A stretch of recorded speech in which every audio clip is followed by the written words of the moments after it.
আসসালামু আলাইকুম। চট্টগ্রামের সীতাকুণ্ডের মধ্যে যে কয়েকটা ঝর্ণা আছে সেগুলোর মধ্যে অন্যতম একটা ঝর্ণা হচ্ছে রূপসী ঝর্ণা, যেটা আমাদের এলাকার মধ্যে, এবং আমরা ছোটবেলায় ওই ঝর্ণায় যেতাম, এখনো যাই। বাট প্রতিদিন হাজার হাজার পর্যটক আসে, বাট একটা ভুল করে তারা। ওই ভুলটা যদি সচেতন হয় এবং ওনারা যদি জানে, তাহলে আমার মনে হয় জিনিসটা ভালো হবে।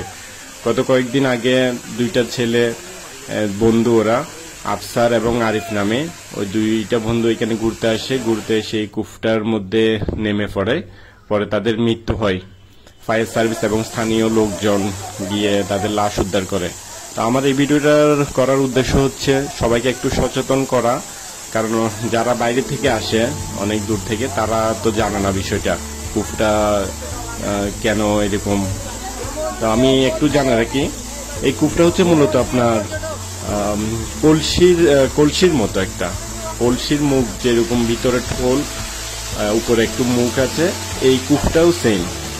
আপনার যখন খুব দ্রুত গতিতে উপর থেকে পানির স্রোত আসে, ওই স্রোতের মধ্যে লাফালাফি করে, গোসল করে, তারা না জেনে এই কূপটার মধ্যে লাফ দিয়ে থাকে এবং ওইখানে আটকে যায় কূপের মধ্যে। এবং কূপের মধ্যে শুধু প্লেন না, এটা হচ্ছে আপনার স্তরের মতো, স্তরের কারণে এখানে আটকা পরে থাকে, পরে উঠতে পারে না, পরে মারা যায়।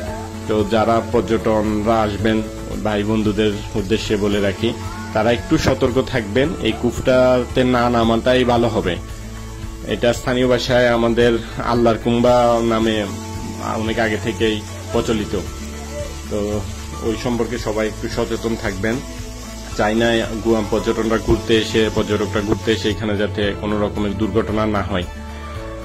লোকের মুখে শুনেছি, এখানে যারা স্থানীয় আছে, অনেক আগে নাকি এটার গভীরতা মাপতে গিয়েছিল এক কাঠুরে, কাঠ কাটতে গিয়ে ওইখানে ওইটার গভীরতা মাপতে যায়।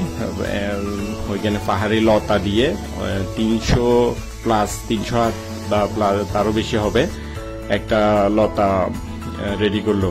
তারপর এক মাথায় পাথর বেঁধে দেয় এবং এটা কূপটার মধ্যে ফেলে দেয়।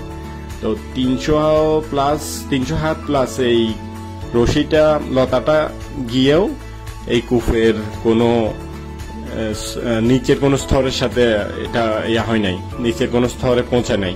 সেই থেকে ধারণা করা হয় এই কূপটা হচ্ছে মূলত পাতালের সাথে কানেক্টেড, যার কারণে এটা অনেক গভীর। তো সেইটা, এই কূপটার আমি সাজেশন দিব, এই কূপটাতে না নামাটাই সবচেয়ে বেটার হবে। তো আশা করি ভিডিওটা আপনাদের অনেক উপকার আসবে। আর আমার যারা ফ্রেন্ডরা আছে, ফ্যামিলি, সবাই শেয়ার করবেন, যাতে যারা পর্যটক আসে তারা যাতে উপকৃত হয় এবং যাতে কোনো ধরনের দুর্ঘটনা না হয়।